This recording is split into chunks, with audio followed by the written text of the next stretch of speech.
What is going on, guys? Back to FIFA 18 top 100 players. Today we have from 60 to 41. And also, if you were wondering, like I talked about the attributes, so you got David Luiz here, and then we got Busquets, but they're the same rating. It's actually sorted when players have the same rating. It's sorted by the total attributes. So I told you in the previous episode that attributes are very important. So if you wonder, there's players with the same rating, how do they sort that? Yeah, sorted by their total attributes. Told you they are important. And guys, you know these videos I've been making haven't got so many views because basically there's so many videos out already, like when they upload it. When EA update the ratings, people upload videos like right away, instantly, because I think they release these at the same time every day. But anyway, guys, I just want to say that I still wanted to get my opinions out of the players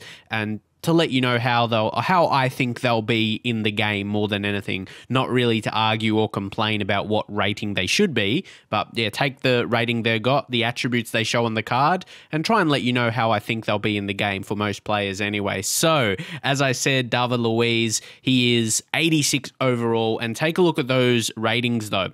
70 for pace, which is good for a centre-back. You know he's going to be a bit quick. He is that kind of centre-back. He is quicker. He's not going to be the quickest, but he isn't slow. Pretty much. He's a bit agile. So, that's what I like to see. Even though he's 6'2", isn't too small. Generally, those kind of players are the quicker ones. But anyway, guys, he's a very good defender. I don't want to spend too much time on him. But I just like how he really feels in the game. He does not feel slow. Even though 70 pace isn't outstanding, he doesn't feel slow on the ball. And again, I rate defenders that are good passers as well. Busquets, 86. I heard a bit of drama about him, his pace and maybe his passing ability, but that's the thing. He is not a playmaker. He's that guy, he wins the ball back in midfield. He's a great defensive midfielder, right up there, one of the best in the world. You put him in that conversation, no doubt. Helps when you play for one of the best teams in the world as well. You might look 79 passing, you might see, a bit underrated, but he is not an advanced passer. He's a simple passer. That's why he's not going to have a rating, even though he does his job well, he's not going to have a rating of some of the best creative playmakers in the world, because then he'll be able to do that in the game. You got to think of that. He's got to have ratings and attributes for how he plays in real life. So how he is in FIFA reflects that, you know what I mean? So, I hope you understand my opinion. I do rate him highly, but I do think his card is on point, so he plays how he does in real life. So you get a realistic. He's still very good, obviously 86 overall. Maybe could be a little bit quicker, but again, see how he feels in the game. His card is generally similar to previous years, and he does feel like he is in real life, even though his attributes on the card may look a bit lower. So I know he's the one I have to explain a bit more. But anyway, James Rodriguez. Again, onto creative players, 4-star skill moves here. You got 3-star weak foot on the left, preferred left foot, and then he's got 85 shooting, 85 passing, 83 dribbling. He's going to be so good. And I guess if you want to talk about, I don't talk about it too much, but head-to-head seasons, Bayern Munich, he's going to suit into their 11 very, very well. And he's going to be so good and going to be, I suppose, given a better chance than he was at Real Madrid, and it's good for him. It's good for him. He can show the world his true quality with consistent game time. Alderweireld, he is one of the best centre-backs in the world, as a description there. Very good size. He's 6'2", and then he's got defence of 87, and pretty quick. And again, when I say pretty quick, I mean like he's not slow. He's not slow. And then he's got, again, at least 70 passing. 72 is not too bad, but 87 defending is the standout and what you have him in the team for, essentially. But I like above 70 passing. It's not the complete thing I judge a player on, obviously, or a defender, but it helps a lot. But like if I'm like weighing up two options, they've got similar defending stats, but passing, if they're a bit more better, I'll go with the better passing, of course. But it's kind of it's kind of what you would expect. Karim Benzema, he used to be a really amazing player in FIFA. He lacks the pace to be amazing. honestly. He can be effective for you, but he's got low defensive work rate, but he doesn't have high work rate for any, like, either attacking or defensive. Generally, some players do. If they're for strikers, though, generally strikers would have high attacking work rate, but it's just medium. If they're midfielders, they're a bit more balanced, like medium, or something like that. But yeah, Benzema, he's still a great finisher. He's always had that finishing ability, but his pace, yeah, the forward, I don't think so. I don't think that it makes up for his lack of pace, lack of speed, like it says. Sure, but there's going to be better options ahead of him, essentially. So now, Cesc Fabregas, that's what I mean. If you go back to the Busquets talk, if you think his passing is amazing, and if you for whatever reason, if you think his passing is good as Fabregas, to me, Fabregas is a better passer in terms of more creative. How it can be more creative, get assists, everything like that, play better through balls. That's why he has 88 passing. If you think Busquets is a similar passer to Fabregas and he should have 88 passing, he's going to play more like Fabregas in the game. He's not going to play like Busquets. You know what I mean? You can see defending. Yeah, he's clearly better than Fabregas in terms of defending, and dribbling. Fabregas is better as well. So you can kind of see the difference in the player. If we're going to go back to compare, you see what I mean? If he didn't look like that in his attributes, he will play not like Busquets. So EA have created him so he plays like the player he is. I hope you understand that. Hopefully you can. Isco. He is a very, very good dribbler. He's got the 4-star skill moves as well, but 89 dribbling. When the dribbling is like 87 above, obviously when you get to 90, yeah, absolutely, that's crazy. But low 80s dribbling, they're solid. But when they're like 87, 89, 88, like that's amazing. Solid shooter, solid passer as well. Lacks in the pace, but you don't really need that in central midfield. I'd prefer him to play as a center attacking mid if we're going to use a center attacking mid. It all depends on your formation as well. If you play 4-3-3, if you have a defensive midfielder, say if you get Busquets in, if I made a 4-3-3 team, the Spanish or La Liga, I'd put him in there. I do rate him. He'll play that role very, very well. But then I'll have someone like Isco as one of the central midfielders to be more creative. And then maybe another centre mid that is creative, but a bit better defensively as well. So I like to get that mix. And if you didn't know, his last name is Suarez as well. Next up, Harry Kane. 79 dribbling. That's not too bad. But 87 shot, 83 physical. He's pretty well-rounded, does lack the pace. Again, guys with lower pace, I like to partner them with another striker. That is me personally, because you still need that player to play through balls into, especially when you need that quick goal. If you're on a quick counter-attack, and if Harry Kane is the guy in the position to get through, but that's not going to happen.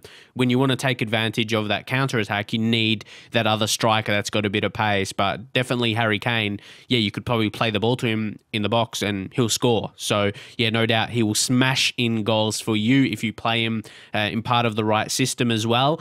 And potentially if you want to change his position up, or he could be a good false 9 if you want to use him in that 4-3-3. And you see he's got the high defensive work rate as well. So he could play that. Just really depends. But his passing is not the best as well. It just depends. I thought if you want to utilize his high defensive work rate a bit more, you got to think about that. But anyway, Alexandro, he is quick. And I like that. 4 of the category of attributes over 80. That is very strong for a left back. He'll be very good. In terms of the world-class left-backs, and I would say is world-class, I like to judge how he looks in FIFA. That's a world-class FIFA left-back, without a doubt. Quick, strong, and even good going forward as well. High work rate. He just got everything. There's nothing to complain about. Obviously, his shooting is not going to be above 80, and passing is almost at 80 as well. So I just think he's complete. It says it there. He's versatile and complete left-back, exactly. Part of the world-class Juve defensive setup. So, yeah, we're getting to some really highly rated players here. Coutinho, left wing. High work rates. I don't really like Coutinho in FIFA this year. Well, I say this year, I haven't used him yet, but how I look at him, 82 pace, good dribbling. I could still use him effectively. I feel I could use him better as a center attacking midfielder. That's the only reason why I think he is a quality footballer. Don't get me wrong. But yeah, 88 dribbling. I just told you guys know. I love the high dribbling because I can use it efficiently even without using skill moves. You still can use skill moves, but yeah, like the close ball dribbling, everything like that on the Xbox control, LT and RT. Yeah, very efficient when you got dribblers like that. And even if their pace is above 80, because you want them to move quick, 82 pace is enough, especially if they've got good agility and acceleration. That's why I said seeing the full attributes, which is going to be the case with Coutinho. His sprint speed will be a bit lower, but then agility and acceleration in the full attributes should be a bit higher. So yeah, he's going to be a bit better than 82 pace, depending how you use him. If that's the case with his attributes, at least Nainggolan, he high work rates again, absolute beast. Look at that. Look at those attributes. Lowest 78 for passing and pace. You're going to need some better passes, better passing players in the midfield, in the central midfield, because he's not going to be that creative type. He's going to be that box-to-box type. He's going to be able to do anything, going to push back on defense. He's going to win the ball back. And then if he can get a good position, like if the ball falls to him outside of the box, he can hit it, he can score. It's just that everywhere man, essentially. He can do a lot, but you're going to need to have another passing guy in midfield with at least a mid-80 passing, in my opinion. So Mertens is next. Center forward. I saw a highlight. I made a video, actually. There was game clips on Xbox One of FIFA 18. I think a developer of, the FIFA uploaded them. Maybe not purposely, probably not, because they got removed. But yeah, I saw Mertens just bolting through the middle and scoring a goal, and that's his 90 pace being showcased at an 82 shot. He's going to be able to finish, and that dribbling, that is what I mean with that high pace, high dribbling. Going to be crazy, especially when you got that shooting yourself. I say yourself, when you got a player over 80 shooting, and that pace and dribbling, you can just create chances for yourself, especially when your shooting is better than the passing. You look to, if he's in a position at least to score, yeah, you can do that with him. Then the 4-star skill moves, 4-star weak foot. He's going to be able to create goals, but he's going to be scoring a lot of goals for you. Amazing attributes, looks very good, and deserves a top 50 selection, 100%. Lukaku. So now I'm wondering, Romelu Lukaku has lower dribbling than Harry Kane. Lukaku's dribbling is better than 74. He's not like known as an amazing dribbler, but it's better than 74. 3-star skill moves, I don't disagree with that. Weak foot is 4, but yeah, look, I don't like to get into the conversation of comparing players. Like Lukaku should be better than Harry Kane, but it's more so that how low Lukaku's dribbling is. 74. I think it should at least be high 70s. He's had some good pieces of dribbling. It's not something he does too consistently. That's obviously not going to be one of his better attributes, but yeah, it should be a bit better, I'd say. But again, we've got to take a look at his individual attributes as well, so we'll wait and see. But dribbling is one of the individual attributes, so that's going to be 74 essentially. But he's a good shot and good physics. He's strong. I don't think he's going to be as quick. 83 pace. He used to be quicker. He used to be quicker in the game. So, but it's probably more realistic now. I'd say he is more 83 pace, and it's going to be more. We're going to use him more physically and not relying on his pace, just trying to sprint past play. That's not what you're supposed to do anyway.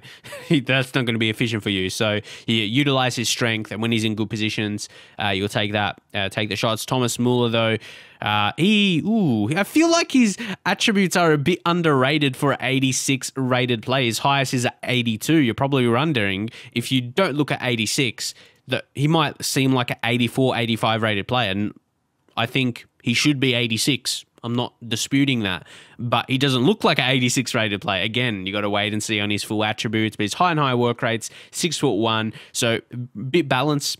He's not quick, but he's not slow. Then he's not too weak as well. He's going to be, he's a very balanced player. He's a guy you can retrain, to attacking mid, even center mid, and he'll do a good job. So yeah, a good squad player.